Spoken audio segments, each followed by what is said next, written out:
Hi friends, welcome to Jo's kitchen. நீங்கள் இன்னும் நம்ம ஜோஸ் கிச்சன் சேனலை சப்ஸ்கிரைப் பண்ணலையா?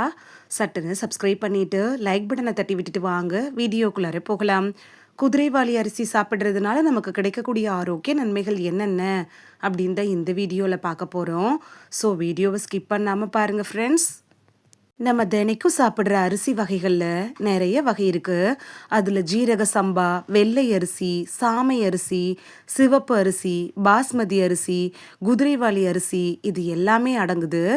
குதிரைவாலி அரிசி அப்படிங்கிறது குதிரையோட வாலை போன்று இருக்கிறதுனால இந்த பெயர் வந்துச்சான். குதிரைவாலி அரிசி மூலமாக நமக்கு கிடைக்கக்கூடிய ஆரோக்கிய நன்மைகள் என்னென்ன அப்படின்னு பார்த்துட்டு வந்துடலாமா?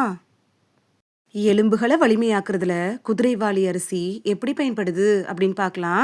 குதிரைவாலி அரிசியில் சுண்ணாம்பு சத்து, பாஸ்பரஸ் இது மாதிரியான சத்துக்கள்லாம் அதிக அளவில் இருக்குது. குதிரைவாலி அரிசியை நம்ம சமைக்கிறப்ப கால்சியம் சத்துக்கள் இருக்குல்ல, அது பாஸ்பேட்டாக மாறுது. தினசரி உணவில் நீங்கள் குதிரைவாலி அரிசி எடுத்துக்கிறப்ப உங்களோட எலும்புகளை வலிமையாக வச்சுக்கிறதுக்கு அது உதவியாக இருக்கும். குழந்தைகளோட வளர்ச்சிக்கு குதிரைவாலி அரிசி எப்படி பயன்படுது அப்படின்னு பார்க்கலாம். வளர்ற குழந்தைகளுக்கு பாஸ்பரஸ், நார்ச்சத்து, புரதச்சத்து, கால்சியம், இரும்புச்சத்து இது மாதிரியான சத்துக்கள் ரொம்ப அவசியம். இந்த எல்லா சத்துக்களுமே குதிரைவாலி அரிசியில் அதிகமாக இருக்கு. குதிரைவாலி அரிசியை வளர்ற குழந்தைகளுக்கு தினமும் நீங்கள் உணவாக கொடுத்துக்கிறது ரொம்ப நல்லது. உடல் எடையை குறைக்கிறதுல குதிரைவாலி அரிசி எப்படி பயன்படுது அப்படின்னு பார்க்கலாம். குதிரைவாலி அரிசியில் மாவுச்சத்து, புரதச்சத்து, தாது உப்புக்கள், நார்ச்சத்துலாம் நிறையவே இருக்குது. இது உடல் எடையை குறைக்கிறதுக்கும் கொழுப்பை கரைக்கிறதுக்கும் உதவியாக இருக்கும். நம்ம உடம்புல நோய் எதிர்ப்பு சக்தியை அதிகரிக்கணும் அப்படின்னு நினச்சாலும் தினைக்கு குதிரைவாலி அரிசி எடுத்துக்கிறது நல்லது. செரிமான பிரச்சனை வராமல் தடுக்கிறதுல குதிரைவாலி அரிசி எப்படி பயன்படுது அப்படின்னு பார்க்கலாம். தினைக்கு குதிரைவாலி அரிசியை உணவில் எடுத்துக்கிறதன் மூலமாக செரிமான பிரச்சனைக்கு அது நல்ல தீர்வை தரும். உடல் எடையை கட்டுப்பாட்டில் வைக்கிறதுக்கும் உதவியாக இருக்கும்.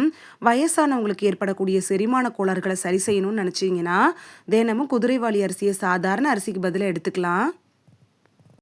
நோய் அபாயத்திலிருந்து விடுபட செய்யறதுல குதிரைவாலி அரிசி எப்படி பயன்படுது அப்படின்னு பார்க்கலாம். இதே நோய் இருக்கிறவங்க குதிரைவாலி அரிசியை தினைக்கும் எடுத்துக்கிறப்ப ரத்தத்தில் இருக்கக்கூடிய குளுக்கோஸ் அளவை மெதுவாக கட்டுக்குள்ளார வைக்குது.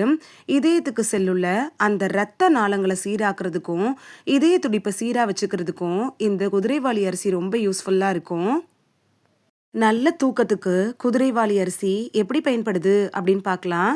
இன்னைக்கு நம்மள பெரும்பாலானோர் சரியான உறக்கம் இல்லாமல் அவதிப்படுறோம். குதிரைவாலி அரிசியில் ரிப்போஃப்ளவின், தயாமின் இது மாதிரியான சத்துக்கள்லாம் நிறையவே இருக்குது. இதை கஞ்சியாக வச்சு நைட் நேரத்தில் நம்ம எடுத்துக்கிறப்ப நல்ல உறக்கம் வரும். குதிரைவாலி அரிசி எடுத்துக்கிறப்ப உடல் ஆரோக்கியத்துக்கு அது பல நன்மைகளை அள்ளித்தரும். மலச்சிக்கல் பிரச்சனையை ஓட ஓட விரட்டுறதுல குதிரைவாலி அரிசி எப்படி பயன்படுது அப்படின்னு பார்க்கலாம். குதிரைவாலி அரிசியில் இரும்பு சத்து, நார்ச்சத்துலாம் நிறையவே இருக்கு. மலச்சிக்கல் பிரச்சனை இருக்கிறவங்க குதிரைவாலி அரிசியை தினைக்கும் எடுத்துக்கிறது உங்களுக்கு நல்ல தீர்வை தரும். மூலம் பிரச்சனை இருக்கிறவங்க கூட குதிரைவாலி அரிசி எடுத்துக்கிறதுக்கு மூலம் பிரச்சனை உங்களுக்கு சீக்கிரத்தில் சரியாகும். சர்க்கரை நோயாளிகளுக்கு குதிரைவாலி அரிசி எப்படி பயன்படுது அப்படின்னு பார்க்கலாம். பொதுவாக அதிக அளவு கார்போஹைட்ரேட் இருக்கக்கூடிய உணவுகளை எடுத்துக்கிறதுனால சர்க்கரை நோய் வந்துடக்கூடிய அபாயம் இருக்குது. குதிரைவாலி அரிசியை பொறுத்த வரைக்கும் நார்ச்சத்து, புரதச்சத்துக்கள் தான் அதிக அளவில் இருக்குது. குதிரைவாலி அரிசியை தினைக்கும் எடுத்துக்கிறப்ப சர்க்கரை நோய்க்கு அது உங்களுக்கு சிறந்த தேர்வாக அமையும். கோதுமையை காட்டிலும் குதிரைவாலி அரிசியில் அதிக அளவு சர்க்கரை சேர்க்காம இருக்கிறதுக்கு உதவியாக இருக்கிறதுனால சர்க்கரை நோயாளிகள் குதிரைவாலி அரிசியை சாதாரண அரிசிக்கு பதிலாக தினக்கும் எடுத்துக்கலாம். இந்த வீடியோவில் குதிரைவாலி அரிசியை தினமும் எடுத்துக்கிறதுனால நமக்கு கிடைக்கக்கூடிய ஆரோக்கிய நன்மைகள் என்னென்ன அப்படின்னு தான் பார்த்தோம். இனி மிஸ் பண்ணாமல் குதிரைவாலி அரிசியை டிஃப்ரெண்ட்டாக செஞ்சு சமைச்சு சாப்பிட்டு பலன் பெறுவீங்க அப்படின்னு நம்புகிறேன். இது உங்களுக்கு ரொம்ப யூஸ்ஃபுல்லாக இருந்திருக்கும் அப்படின்னு நம்புகிறேன். இந்த வீடியோ உங்களுக்கு பிடிச்சிருந்துச்சுன்னா லைக் பட்டனை தட்டி விடுங்க. சப்ஸ்கிரைப் பண்ணுற ஃப்ரெண்ட்ஸும் மறக்காமல் லைக் பட்டனை தட்டி விடுங்க. இது உங்கள் ஃப்ரெண்ட்ஸுக்கு பயன்படணும் அப்படின்னு நினச்சிங்கன்னா ஷேர் பண்ணி விடுங்க. நிறைய பேர் சப்ஸ்கிரைப் பண்ணாமல் பார்க்குறீங்க ஃப்ரெண்ட்ஸ். நீங்களும் சப்ஸ்கிரைப் பண்ணிவிட்டு பார்த்தா நமக்கு பவர் கிடைக்கும். நீங்கள் சப்ஸ்கிரைப் பண்ணிவிட்டு பார்க்குறது இது மாதிரியான வீடியோக்கள் தொடர்ந்து போடுறதுக்கு எங்களை மோட்டிவேட் செய்கிற விதமாக அமையும் ஃப்ரெண்ட்ஸ். சப்ஸ்கிரைப் பண்ணுறதோடு மட்டும் இல்லாமல் பக்கத்தில் இருக்க பெல் ஐக்கானை கிளிக் பண்ணி ஆளுங்கிற ஆப்ஷனை கிளிக் பண்ணி வச்சிட்டிங்கன்னா நாங்கள் வீடியோ போட்ட உடனே நோட்டிஃபிகேஷன் உங்கள் செல்ஃபோனை வந்தடையும். நாளைக்கு வேறொரு ஆரோக்கியமான பதிவில் சந்திக்கலாம். Thank you, by.